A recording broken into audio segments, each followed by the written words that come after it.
This is Dave Sanderson, and welcome to Awaken Nation with Brad Solis. A huge shift is taking place on planet Earth. People seem to be waking up. Tired of the way things used to be, they are creating something brand new and changing the world we live in. My name is Brad Solis, and I get to sit down with the next generation of idea makers, the disruptors, and the game changers. Everyday people, just like you and me, from all over, who are doing amazing things. Welcome to Awakened Nation. Today we have an amazing guest on. I met Dave 5 years ago at a least 5 years ago. Tony Rubleski event. Got a chance to speak, and then I know I was you were going to be doing your TED Talk, and you came in, and we got to see each other speak, and you're extraordinary on the stage. So I know today's audience is just going to love what you're talking about. And I'm going to do your introduction real quick. Dave was one of the top sales producers in every company he's worked for. But on January 15th, 2009, he was on a business trip that he's made hundreds of times before. And like all of us, when he travels, especially on business, things are they get into routines. And we take things for granted. Then out of the blue, something happened that changed, and that routine gets disrupted. Dave was on US Airways Flight 1549, the Miracle on the Hudson. And that plane was ditched into the Hudson River on January 15th, 2009. Dave Sanderson not only survived the crash, but he also started to realize that the moments that made up his life prepared him for what was about to happen. After the incident, the lessons and strategies that he learned throughout his life were instrumental that day and the days following. He started to realize that one can actually grow from traumatic life experiences and set out on a path to not only share the lessons from that day, but practical and implementable strategies anyone can use to not only survive their moment, but grow and thrive. Dave reveals the inner strength it took to make it through the day, and how you can grow from challenges throughout your personal and business life, and how to be resilient using your personal leadership skills and employing state management can help you not only overcome any obstacle, but grow and thrive. How all moments in your life matter. Please welcome to Awaken Nation, Dave Sanderson. Well, I'm excited to be with you today, Brad. Thank you for inviting me. Sure. Let's go back in time. You were the last person off this Flight 1549 with Captain Sully, ditching it, and some of us have seen the movie, but you want to... I know you've told this story 100 times at least. Please take us on that ride a little bit. You're in the back of the plane, the last seat. Well, I wasn't actually in the last seat. I was in seat 15A. But the way it played out that day is, it was, as anybody's flown out of New York, it was a cold day, and we were a little delayed. But if you've ever flown to New York, you fly out of LaGuardia, you go north, and it sort of banks south. But about 60 seconds after we took off is when I heard that explosion. And me in the seat 15A, I was on a window, so I looked out the window. And all of a sudden, I saw fire coming out from beneath the left wing. So I knew something had happened, but I fly so often, Brad, like we all do. Planes lose engines, so it really didn't startle me too much.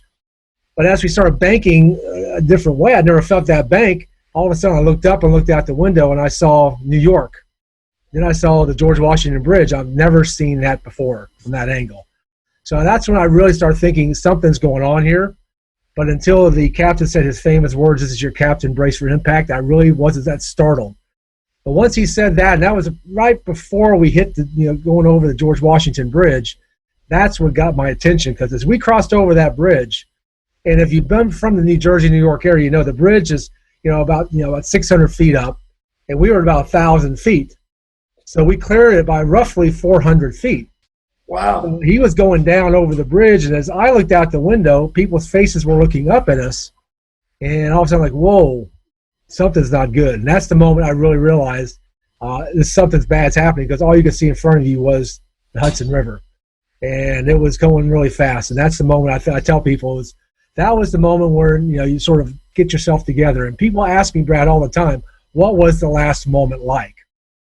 And I tell people, I said, well, it was so quiet on the plane you could hear a pin drop, but some people were calling their loved ones. Some people were texting. But what happened to me was when I put my head down for that last time, I saw the movie of my life pass before my eyes. I saw things, Brad, with clarity that I hadn't seen in 40 plus years, like playing Little League Baseball and my first date and when my child was born. And I mean, it's amazing when you think you're facing death, how much clarity you have on what your life was all about. So in that last 60 seconds, the whole thing flashed before my eyes. And it's like people say, did it go fast? It was the slowest moment of my life. Because I mean, it just passes time, right? But then on the impact, and it was a violent impact, but he hit it perfectly. And I think that's what people don't understand. He hit that thing perfectly, but it was a violent hit. So I went backing up in my seat. But when I looked up, I knew I was alive. I looked out the window, and all of a sudden I saw light, which was a good thing. But another thing was water was already halfway to 3/4 the way up the window. Water was coming in immediately. And that day in New York was 11 degrees, and the water was 36 degrees, and there was ice floating in the river. So there's an angle of one of the pictures that showed all the ice, and basically the plane broke up the ice. Wow. Because it's amazing when you see that one angle of the how this thing came in. But then so water's coming in. So now you've survived the plane crash. Hey, that's great. But now you might die because of drowning in a plane. And people were moving very fast. And I tell people, you've probably seen that picture of people standing on the wings. That's the iconic picture. Right. People ask themselves, well, how did people get out so quickly? Well, one of the great lessons out of this, one of the things I learned and was reinforced, is the power of resourcefulness. Because all of a sudden you looked up and people were walking down the seats to get out of the plane. And all of a sudden you realize when Brad, you probably talk about this, I know other people talk about it, when you think you only have one option in life, one way to get something done, if you're resourceful and open up your eyes and open up your mind, multiple pathways open up. And that's a great metaphor for my life now is, when I get locked in on one way to get something done, I think, well, people are getting on the seats. There's got to be more than one way to get things done. And so that's how a lot of people got out. So, but I didn't think about getting on top of the seat. I got to the aisle, and my game plan, Brad, was get to the aisle, get up, and get out. When I got there, though, something changed. That moment, I tell people, it's all these moments that come together, that moment changed the entire direction only that day, but probably the entire direction of why you and I are having this conversation. Because when I got to that aisle, my mom started talking to me. And my mom passed away in 1997. But there was something when I was a kid that she would say to us, my sister and brother and me, is, if you do the right thing, God will take care of you. My mother was a very spiritual person. And so, the right thing was, and then what I tell people, one of the things I started thinking about now after she said that months later, is she never told me what to do. She made me make a choice. And I think that's one of the biggest tragedies people like me and fathers and mothers have today is we don't make our kids make choices. We make the choices for them. We don't help them make decisions. But my mother was one of those kind of ladies. She made us make decisions. And she said, if you do the right thing, not do the right thing, if you do the right thing.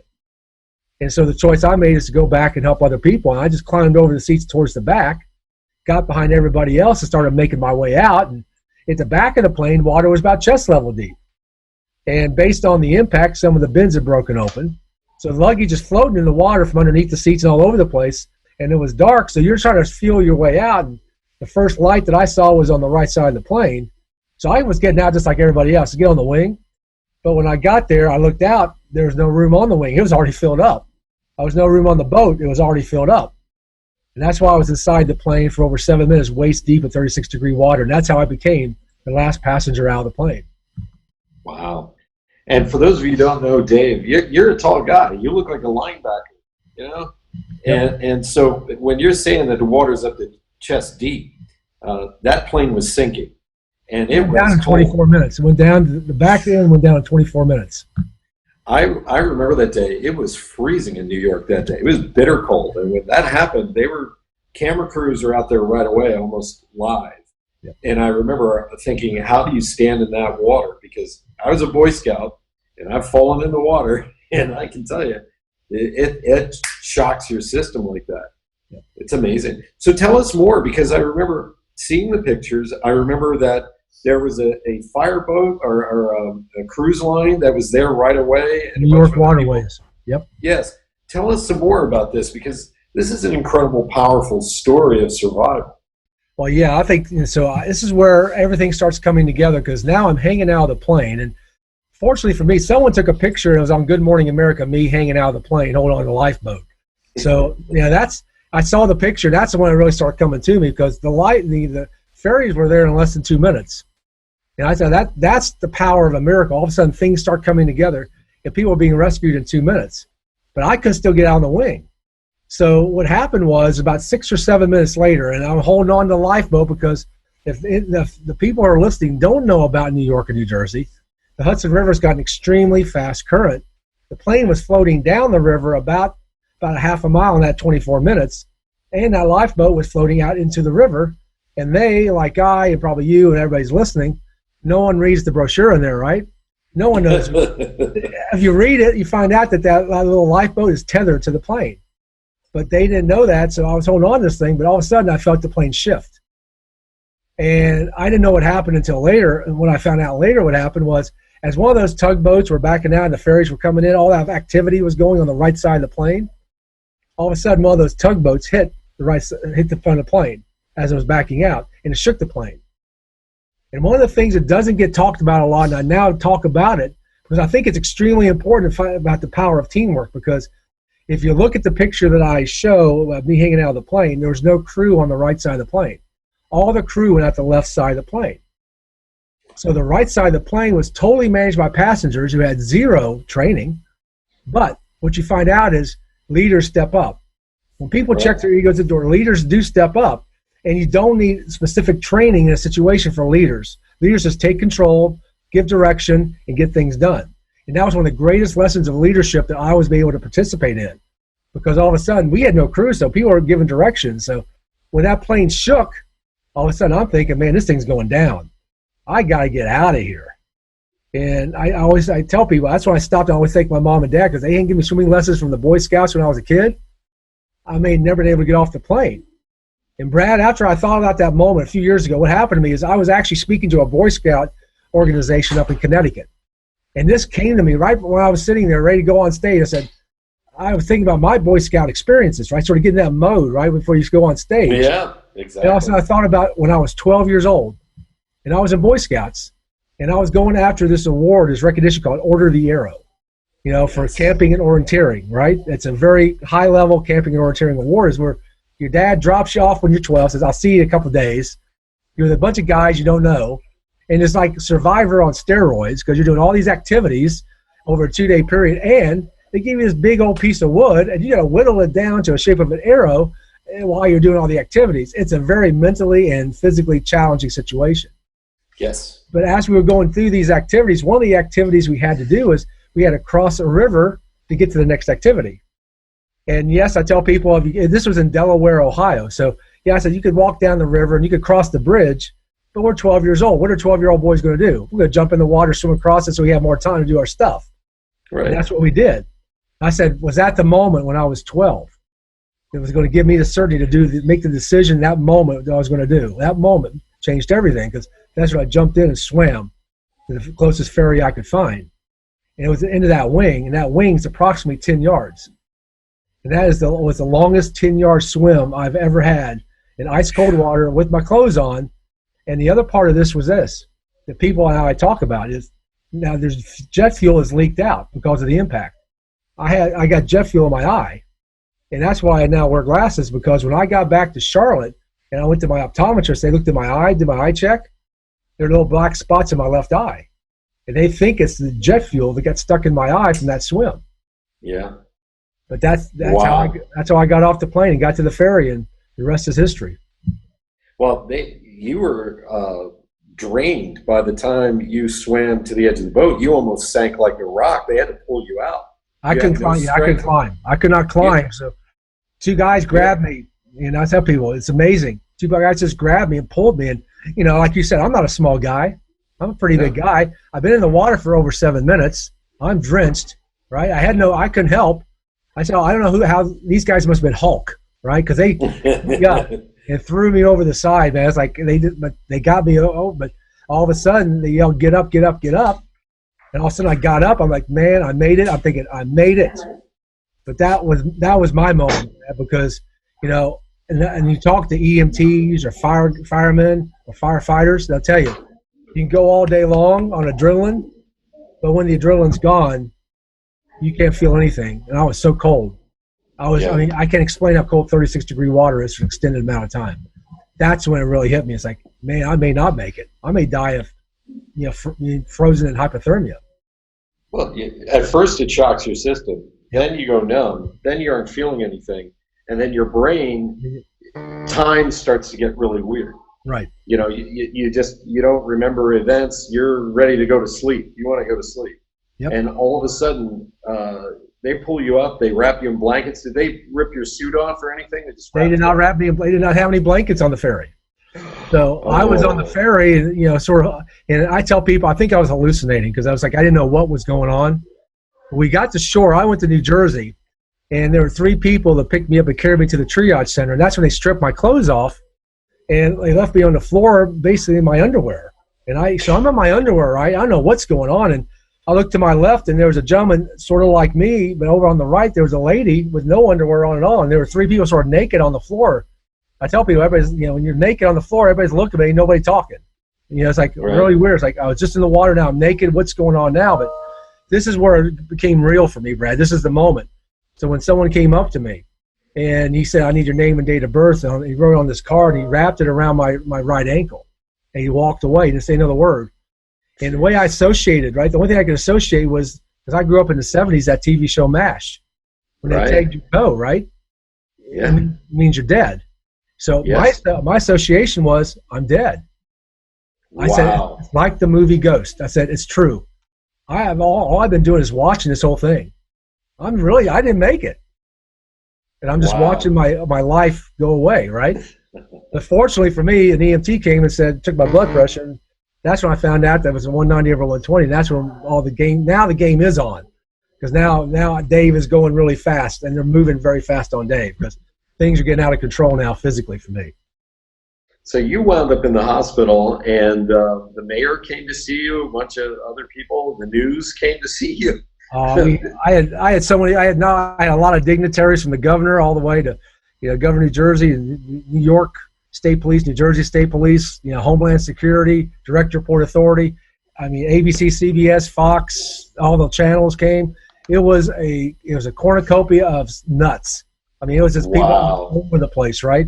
And I tell people who are not from New York or New Jersey, because it's hard for them to relate, that this is New York.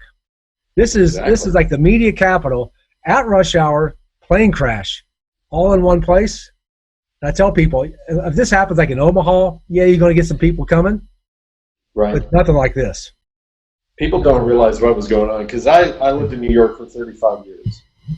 And I took the Staten Island ferry for about 6 of those years. And they don't realize the size of when the Hudson River and the East River meet in that bay at the very lower tip of Manhattan, and then wash all the way out past the Verrazano Bridge, past Brooklyn and Staten Island, and out to the ocean.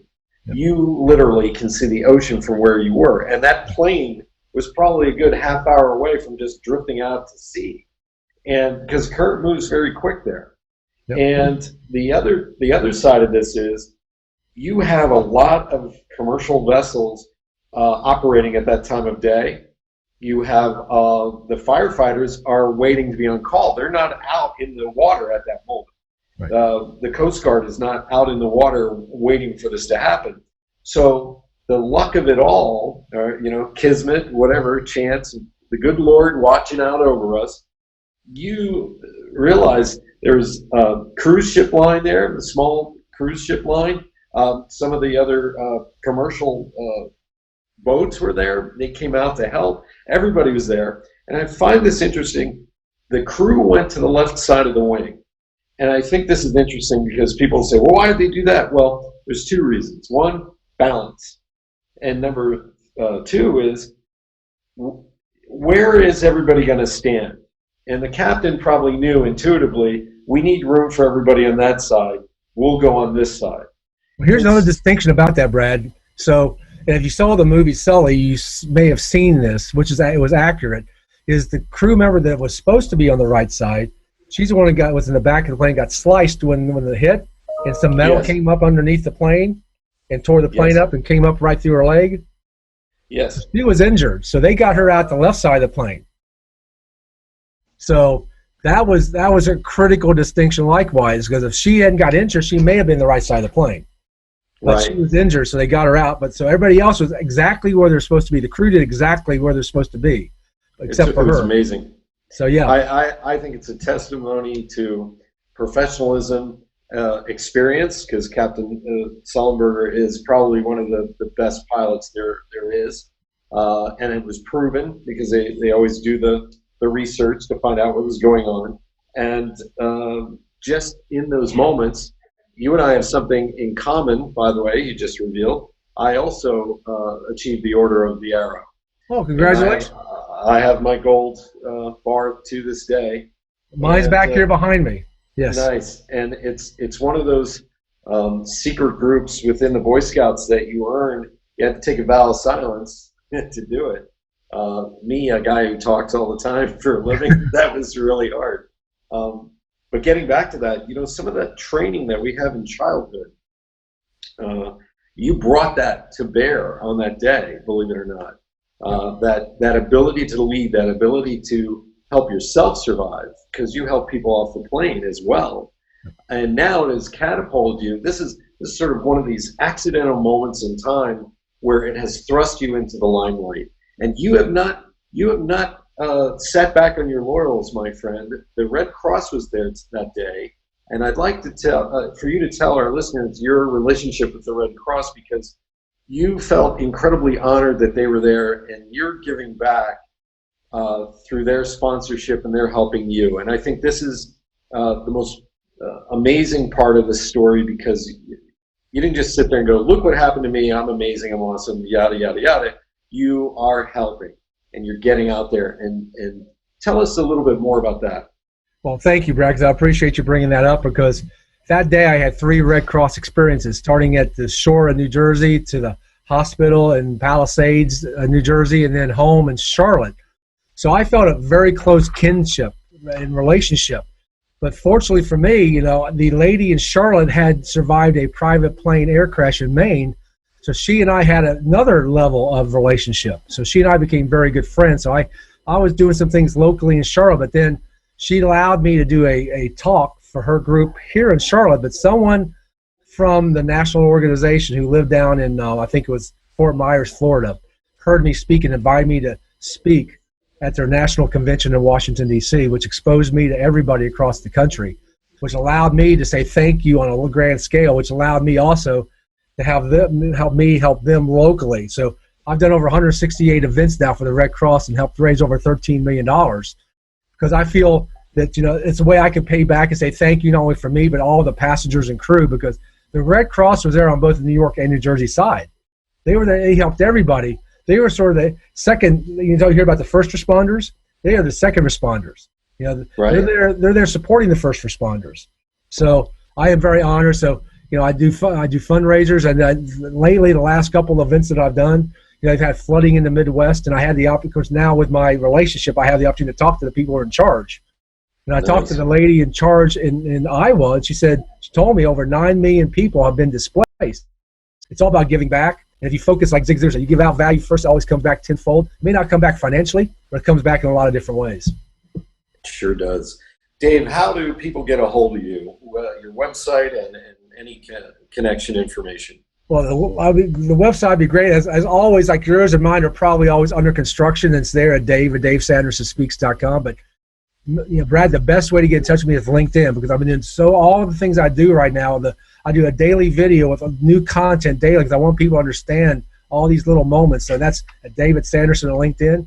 Check that out, because that's where I put all my new information. Every day I'll communicate with you on something. About 1 to 2 minutes ago. It's called Your Moment That Matters Today. Awesome. Thank you so much. Now, we're going to do a little bit of a lightning round here before we sign off. I'm going to ask you a couple of questions. And you seem like a pretty even-keeled guy. You seem happy most of the time. You've worked with Tony Robbins. You worked at high-level communication and corporate structure. Is there anything that bugs you? I do sometimes get a little perturbed when people just sit back and don't take action. They're just waiting for someone else to do something, and whether it's my family or somebody who works around me, it's like, let's get things done, right? Because when you work, especially you've been in a corporate position, you want to work in a corporate position, no one has time to wait. They hired you to make decisions. But especially when you're around like a guy like Tony Robbins, who talks about action all the time, and he's paying you, he wants you to, to make the decision, take action, and live with the response, whatever it is, good or bad, right? So I think that one thing that really does sort of irritate me is when people, I think I learned this when I was with Schwarzkopf. I escorted General Schwarzkopf years ago, and he said something to me, and we were in a group, he said, when given the opportunity to lead, right? When given the opportunity, do something with it, right? Don't just sit around. I remember that from 1999 when he said that to us. I'm like, whoa.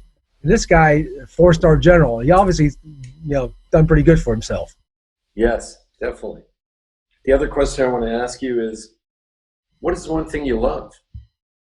Well, I love impacting other people's lives. I love to be able to help somebody who's, whether they're maybe not struggling, but help them understand how they can get to that next level. And that's why I like what I'm doing with my mentoring program right now. It's because I can help somebody really encapsulate what do they really want, and I can show them with all these strategies I've learned from my mentor Bill and Tony to how to get that. So that's where I get my juice from, and that's why I'm focused so much on what I'm doing now with these 10 people. Now, the last question I'm going to ask you, everybody has a morning routine that they do. We all know, we've heard about it. But what's your end of day routine? I'll tell you exactly what my end of day routine is. When I sit in the bed, the last thing I do is this.